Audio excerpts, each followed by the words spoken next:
इस वीडियो में मैं एक और यूपीएससी का जो कि प्रीवियस ईयर प्रश्न लेकर आया हूं। प्रश्न है कि देश में खाद्य प्रसंस्करण क्षेत्र की चुनौतियों एवं अवसर क्या है।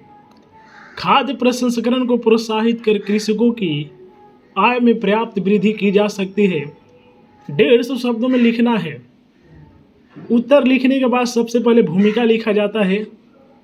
खाद्य प्रसंस्करण भारत में उद्योग की श्रेणी में है। इसमें आमतौर पर खाद्य पदार्थों को तैयार करना, खाद्य पदार्थों का उत्परिवर्तन, संरक्षण तथा पैकेजिंग की प्रक्रिया शामिल है। कृषि अर्थव्यवस्था के अनुरूप देश में खाद्य प्रसंस्करण उद्योगों को प्राकृतिक रूप से सहायता मिल सकती है और इसके विकास की परिस्थितियां पूर्णतः मौजूद है।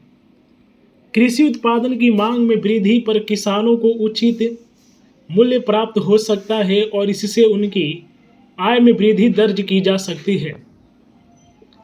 खाद्य प्रसंस्करण क्षेत्र में संभावनाएं। भारत में खाद्य प्रसंस्करण उद्योग की हिस्सेदारी देश की कुल खाद्य बाजार का 32% है, जो इसे देश का एक प्रमुख उद्यम क्षेत्र निर्धारित करता है। उत्पादकता के आधार पर यह देश के उद्योगों की सूची में 5वें स्थान पर है। इस क्षेत्र में निर्यात तथा समृद्धि की व्यापक संभावनाएं हैं।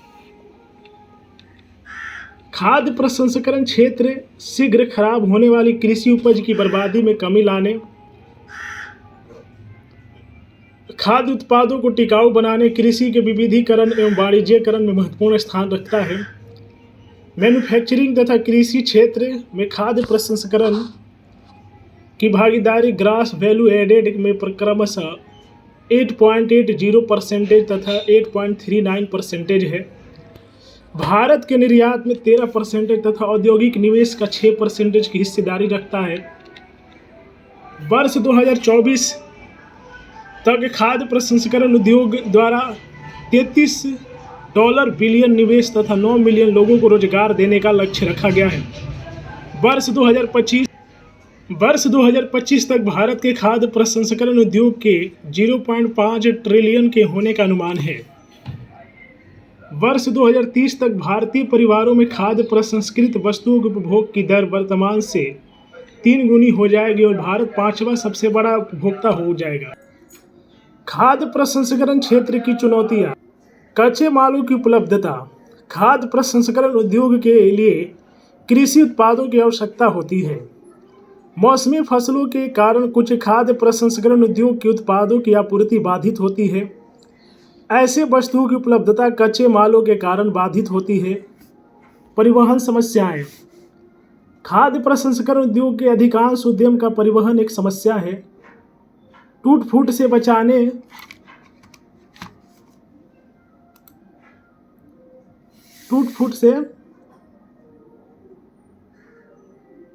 बचाने के लिए वस्तुओं को समय पर दुकानों तक पहुंचाना आवश्यक होता है।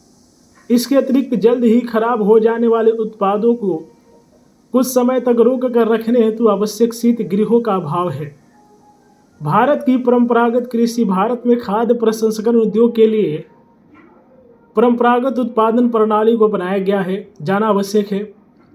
यह प्रक्रिया अधिक समय लेने वाला है, श्रम गहनता तथा मानवीय त्रुटियों की संभावना से युक्त है। बुनियादी ढांचागत असुविधाएं। कच्चे माल की उपलब्धता की कमी, मौसम की अविस्थिरता तथा आपूर्ति श्रृंखला की कमी भी एक प्रमुख समस्या है। इसके अतिरिक्त सभी मौसमों में उपयोग की जा सकने वाली सड़कें तथा कनेक्टिविटी का अभाव भी आपूर्ति को अनियमित बना देती है। अपर्याप्त बुनियादी ढांचे के कारण 30% से अधिक उपज खेतों में ही बर्बाद हो जाते हैं। उच्च वैश्विक प्रतिस्पर्धा। खाद्य प्रसंस्करण उद्योग में उच्च वैश्विक प्रतिस्पर्धा के कारण भारत में इसके विस्तार की आवश्यकता है। तकनीकों के विकास की प्रक्रिया को आगे बढ़ाना तथा इसे अधिक संगठित करना अनिवार्य है। भारत सरकार द्वारा उठाए गए कदम। खाद्य प्रसंस्करण उद्योग को बढ़ावा देने के लिए भारत सरकार ने कई कार्यक्रमों तथा योजनाओं को घोषित किया है। पीएम किसान संपदा योजना। यह एक व्यापक पैकेज है जिसके अंतर्गत कई स्कीमों का क्रियान्वयन किया जा रहा है। यह योजना खाद्य प्रसंस्करण उद्योग मंत्रालय द्वारा संचालित किया जा रहा है। योजना का मुख्य हिस्से है मेगा फूड पार्क्स। इसका उद्देश्य किसानों, प्रसंस्करणकर्ताओं तथा खुदरा विक्रेताओं को जोड़ना है। इसके माध्यम से मूल्य वर्धन तथा खुदरा विक्रेताओं को जोड़ना है। इसके माध्यम से मूल्यवर्धन तथा खाद्यान्नों की बर्बादी को रोकने में सहायता मिल सकती है। कोल्ड चेन, इसका उद्देश्य खेत से लेकर उपभोक्ता तक बिना किसी बाधा के एकीकृत शीत श्रृंखला एवं परिरक्षण और संरचना सुविधाएं उपलब्ध कराना है।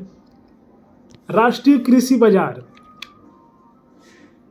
यह ई व्यापार प्लेटफॉर्म है जिसका उद्देश्य कृषि उत्पादों के लिए एक एकीकृत राष्ट्रीय बाजार का सृजन करना है। इसके अंतर्गत किसान अपने नज़दीकी बाजार से अपने उत्पादों की ऑनलाइन बिक्री कर सकते हैं तथा व्यापारी कहीं से भी उत्पादों के लिए मूल्य चुका सकते हैं। विदेशी प्रत्यक्ष निवेश, खाद्य प्रसंस्करण उद्योग को बढ़ावा देने हेतु सरकार द्वारा स्वचालित मार्ग से 100% विदेशी प्रत्यक्ष निवेश को अनुमति प्रदान की गई है। उत्पादन आधारित प्रोत्साहन योजना, भारत सरकार ने खाद्य प्रसंस्करण उद्योगों के क्षेत्र में उत्पादन आधारित प्रोत्साहन योजना को लागू करने की स्वीकृति दी है। इस योजना के अंतर्गत निवेश को बढ़ावा देने तथा रोजगार सृजन की प्रक्रिया को गति दी जा सकती है। इस योजना से भारत में निर्माताओं को विश्व स्तर पर प्रतिस्पर्धा बनाने एवं निवेश को आकर्षित करने में सफलता मिलेगी। निष्कर्ष, भारतीय खाद्य प्रसंस्करण वैश्विक प्रतिस्पर्धा का सामना करने योग्य भूमिका में रहना आवश्यक है। खाद्य प्रसंस्करण अतिरिक्त उत्पादन का कुशलतापूर्वक उपयोग करने का अवसर प्रदान करता है, जिससे खाद्य और पोषण सुरक्षा प्राप्त होती है, साथ ही किसानों की आय में वृद्धि होती है। खाद्य प्रसंस्करण उद्योग वैश्विक अर्थव्यवस्था में खाद्य आपूर्ति श्रृंखला का भिन्न अंग बन गया है।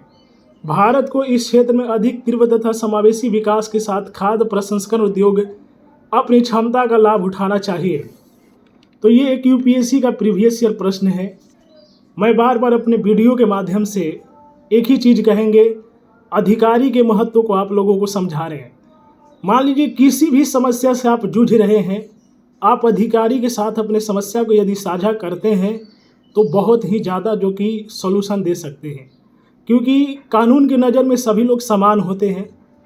तो इसलिए कानून में बैठे व्यक्ति के पास मान लीजिए कोई भी, जैसे सड़क बनाने की ही हो, कृषि हो, रोजगार हो, तो यदि आपका आवाज़ अधिकारी तक पहुंच जाए तो सॉल्व कर सकते हैं।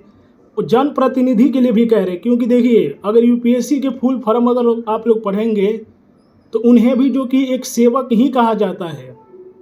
वो भी जनता के लिए ही बने हैं, वो भी जनता के लिए ही कार्य करते हैं।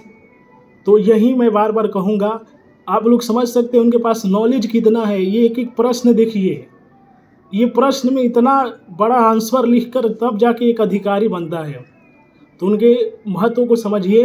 तो इसी तरह यूपीएससी के प्रीवियस ईयर प्रश्न जानने के लिए मेरे फेसबुक को फॉलो कीजिए और यूट्यूब चैनल को सब्सक्राइब कीजिए।